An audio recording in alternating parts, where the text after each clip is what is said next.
Salut les amis, c'est Ludo, j'espère que vous allez bien. On se retrouve aujourd'hui pour une vidéo d'actualité, on peut le dire, puisqu'on va parler des États-Unis, des élections de Clinton, enfin bref, de tous les livres que j'ai autour de ces sujets-là. Vous allez me dire, mais Ludo, t'es complètement siphonné, puisque c'est pas d'actualité du tout. Les élections, c'est au mois de novembre. Oui, mais non, vous ne le savez peut-être pas, mais il se passe en ce moment aux États-Unis ce qu'on appelle les conventions. La semaine passée, c'était celle des républicains, et cette semaine, c'était celle des démocrates. Elle se termine aujourd'hui.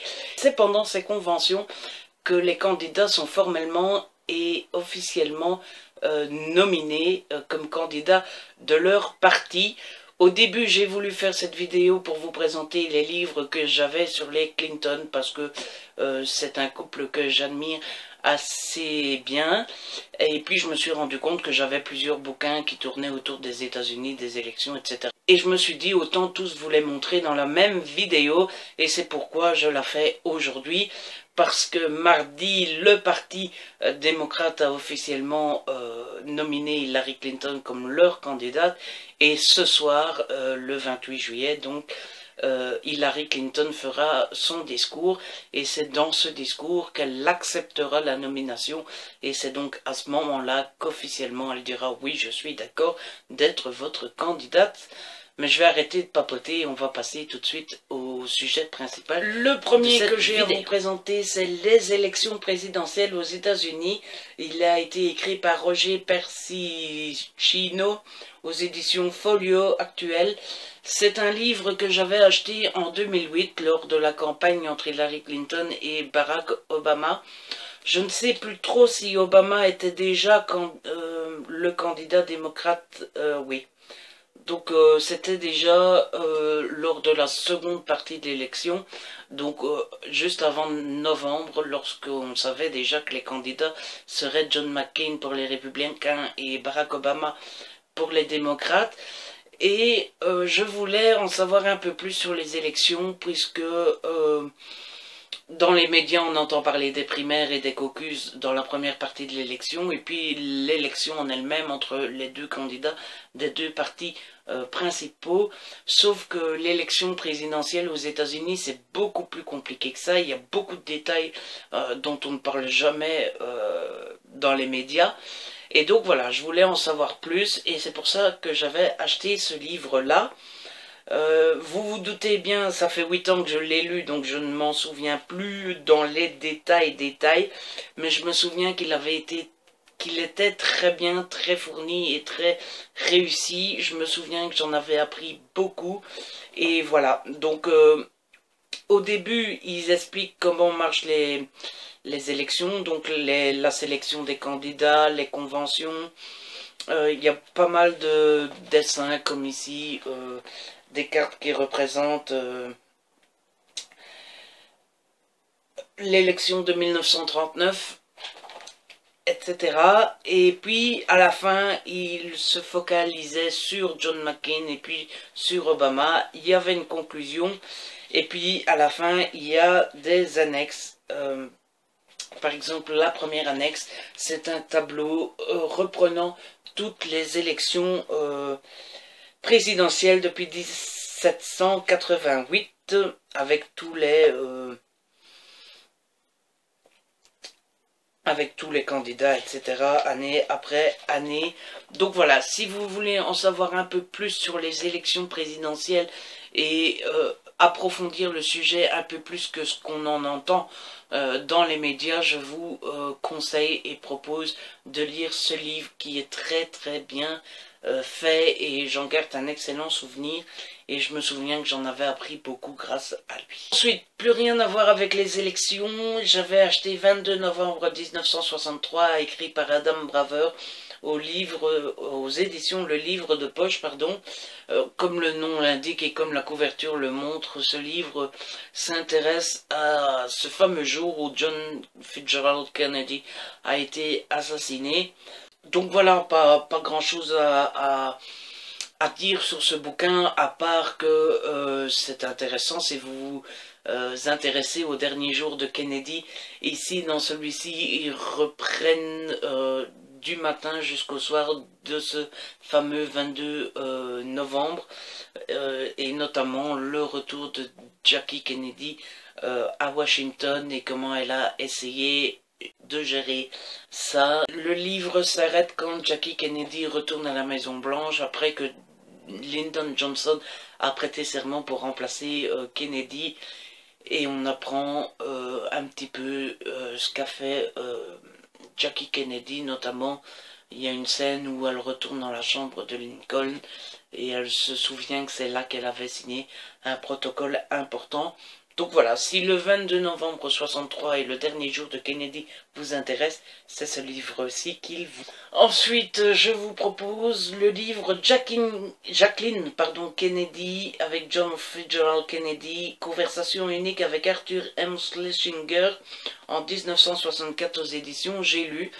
Celui-ci est particulier puisqu'en fait il s'agit d'une sorte de grande, d'immense interview, ce qu'on appelle une interview fleuve, avec le journaliste Schlesinger qui avait réussi à convaincre Jackie Kennedy de revenir sur la présidence et sur John Fitzgerald Kennedy. Et donc voilà, c'est les questions-réponses de cette entrevue qui s'était passée en 64. J'avais trouvé ce livre très intéressant puisqu'on en apprend beaucoup plus sur Kennedy, et là pour le coup on peut être sûr que ça soit assez vrai et assez avéré puisque c'est Jacqueline elle-même qui explique la vie de son mari, la présidence de son mari, etc. Là, pour le coup, on ne peut pas dire que c'est un journaliste, qu'on ne sait pas où il a été chercher ses informations, etc. C'est vraiment les réponses de Jacqueline Kennedy. C'est un petit pavé, mais je peux vous montrer l'intérieur, même si, à mon avis, à la caméra, ça ne se verra pas beaucoup. C'est des questions-réponses, hein, donc ici, c'est une question, et là, c'est la réponse de Jacqueline.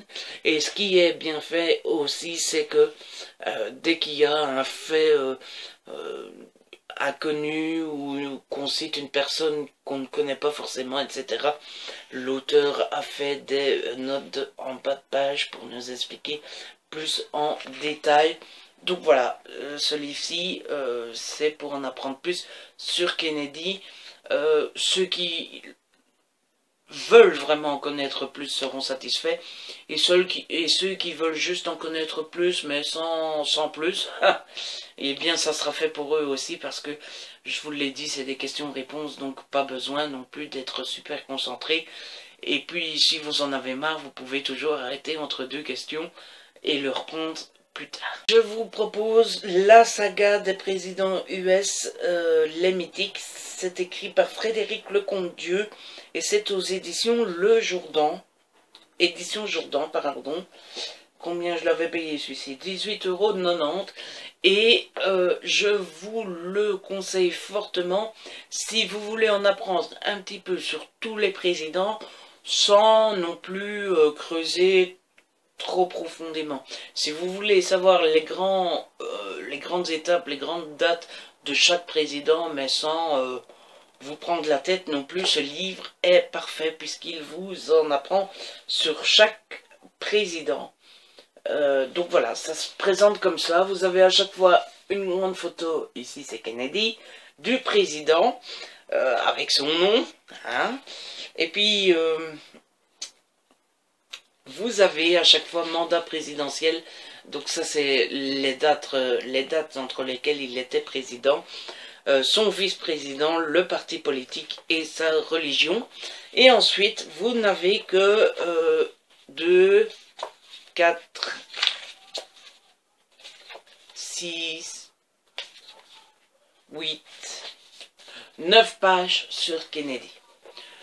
Donc voilà, c'est 9 pages évidemment, ça peut paraître long évidemment, mais si vous l'achetez c'est que vous vous intéressez sur le sujet, et quand on veut en apprendre un peu plus sur le sujet sans devoir lire une Bible, 9 pages ça me paraît ça me paraît assez chouette et assez raisonnable. Je cherche un autre président pour vous montrer.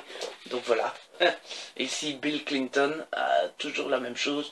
Une grande photo, les dates pendant lesquelles il était président, son vice-président, sa religion. Il est protestant et son parti politique démocrate. Et de nouveau, il y a 2, 4, 6, 8, 10, 12... Il y a 13 pages. Voilà. Donc, bah oui, 13 pages parce que Clinton, il a été président 8 ans et Kennedy 3 ans seulement. Hein. Donc forcément, il y a plus de choses à raconter. Mais donc voilà, c'est sérieusement un livre très bien fait. Si vous voulez en apprendre un peu plus sur tous les présidents, mais sans forcément creuser trop profond. On en arrive au sujet de départ de cette vidéo, au Clinton. Alors, moi, j'ai les autobiographies. Celle-ci, c'est la première autobiographie d'Hillary Clinton. Donc, c'est mon histoire, écrite par Hillary Rodham Clinton, aux éditions Fayard. Cette autobiographie couvre de sa naissance jusqu'à quand? Jusqu'à ce qu'elle soit élue au Sénat. Voilà, jusqu'à ce qu'elle soit élue au Sénat de New York. Donc voilà, c'est évidemment une autobiographie et donc c'est lourd à avaler comme toutes les autobiographies. Franchement, les autobiographies, je vous les conseille uniquement si vous voulez vraiment en apprendre, mais en profondeur et vraiment creuser, parce que comme toutes les autobiographies, c'est parfois assez indigeste. Le point fort de cette autobiographie, c'est que j'ai trouvé qu'Hillary Clinton se livrait quand même pas mal. Évidemment, elle va pas dire qu'elle a eu tort, qu'elle a mal fait, et elle va pas forcément donner des bâtons pour la battre en plus, mais j'ai trouvé qu'elle était assez sincère et elle donnait souvent son avis, ce qui est toujours mieux dans une autobiographie tout de même. Et du coup, j'ai sa deuxième autobiographie, Hillary Rodham Clinton, Le temps des décisions 2008-2013, aux éditions Fayard toujours.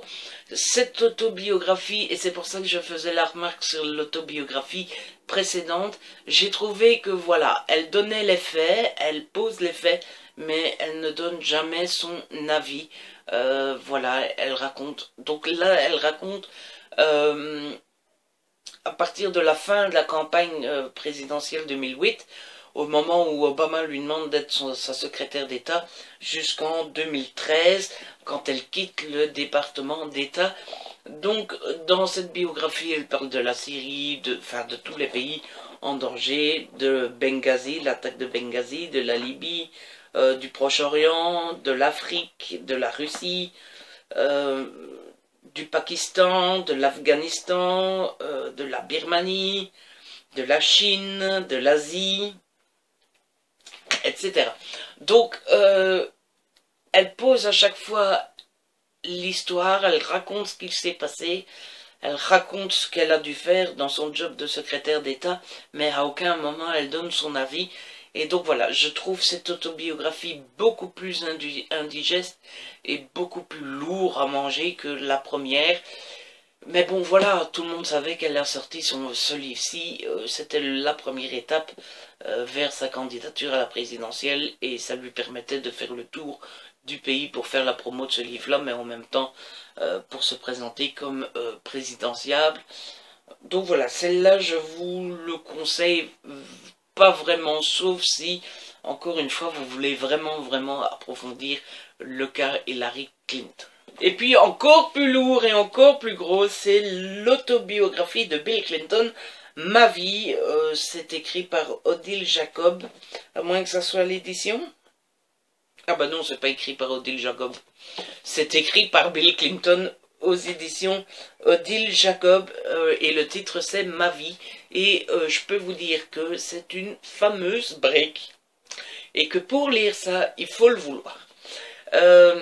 Et moi je l'ai lu, c'est écrit vraiment tout petit, quoi. Si l'un d'entre vous lit ce livre, je lui tire mon chapeau. Moi, je l'ai lu parce que, encore une fois, je m'intéresse vraiment au sujet et au Clinton. Il n'y a pas vraiment de quoi dire non plus, quoi. C'est une autobiographie comme toutes les autobiographies. Moi j'ai plutôt bien aimé parce que j'ai trouvé que Bill Clinton écrivait plus ou moins comme quand il parle dans un discours. Je ne sais pas si vous avez déjà vu un discours de Bill Clinton. Je vous conseille de jeter un coup d'œil sur son discours à la Convention démocrate de 2012 quand il a défendu Barack Obama.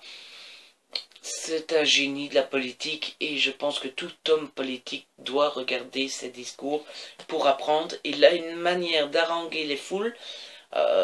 Il fait souvent des discours d'une demi-heure, trois quarts d'heure et pourtant j'arrive à regarder ses discours sans m'ennuyer une seconde parce qu'il a un tel charisme, un tel dévouement et il arrive à parler avec un tel plaisir, il arrive à rajouter de l'humour, etc. Moi, quand je regarde Bill Clinton, je suis baba. Eh bien, je trouve qu'il a écrit son autobiographie de la même manière. On est vraiment pris dedans. Ce qui m'ennuie toujours un peu, c'est sa jeunesse, quoi. Quand il parle de ses parents, etc., je m'en fous un petit peu. Mais dès qu'on commence à rentrer dans sa présidence, j'ai trouvé ça génial. Donc voilà, c'est vraiment indigeste si le sujet ne vous intéresse pas. Mais si le sujet vous intéresse, pourquoi pas. Et maintenant, j'ai 4 livres à vous présenter qui est beaucoup plus digeste si vous voulez vous informer sur les Clinton de façon assez légère, de façon plus abordable et de façon moins barbante. Et le premier livre que j'ai à vous proposer, c'est Hillary Clinton de A à Z par François Clémenceau aux éditions du Rocher. Ce livre est très bien fait, je trouve, puisque c'est un abécédaire en fait. C'est-à-dire que il prend certains mots importants dans l'univers d'Hillary Clinton et après il le développe en quelques pages. On peut prendre au hasard, hein,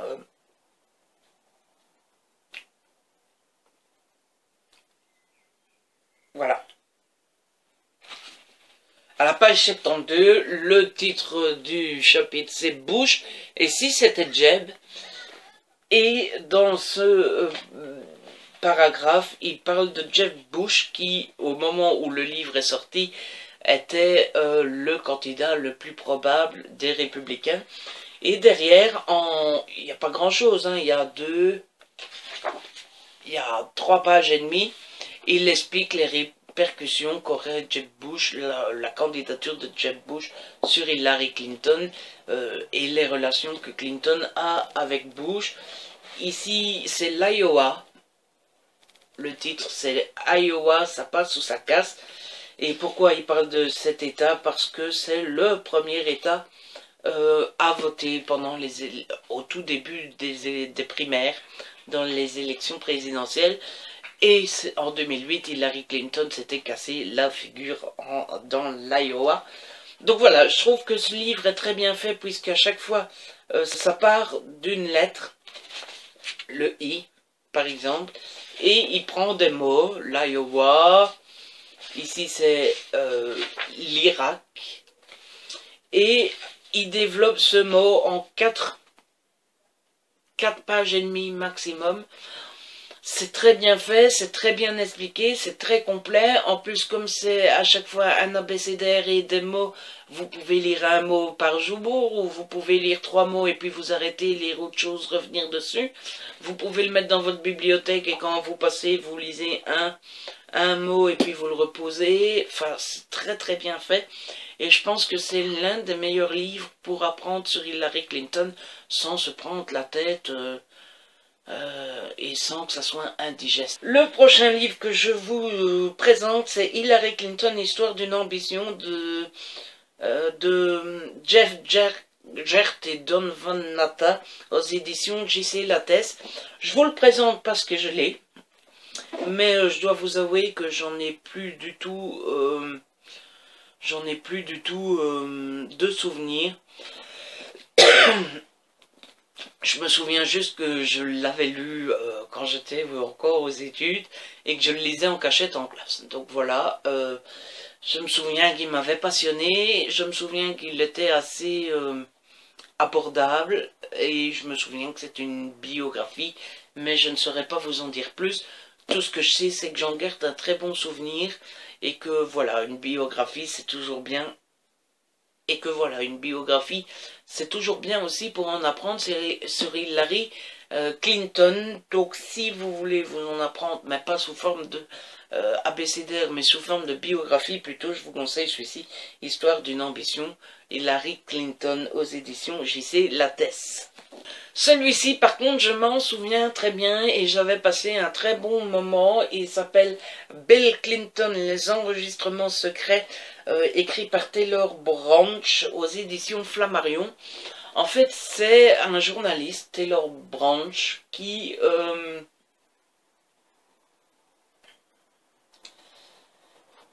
a enregistré ses conversations avec Bill Clinton. Ce que je ne me souviens plus, c'est si Bill Clinton était au courant ou pas, je ne sais plus. Toujours est-il que Taylor Branch a enregistré les conversations qu'il avait avec Bill Clinton, et donc il nous explique ces conversations dans ce bouquin qui n'est pas super gros non plus. Il fait 375 pages, mais du coup c'est l'occasion d'en apprendre sur Bill Clinton de façon beaucoup plus light que son autobiographie que je vous ai montré tout à l'heure, et d'avoir pas mal d'anecdotes parfois assez croustillantes. C'est comme l'abécédaire sur Hillary Clinton. Si vous voulez en apprendre plus sur Bill Clinton, mais sans non plus vous prendre le chou et vous prendre la tête, je vous conseille celui-ci qui est beaucoup plus léger, beaucoup plus light, et qui est rempli d'anecdotes. Comme d'habitude, il y a les petites photos en noir et blanc au milieu.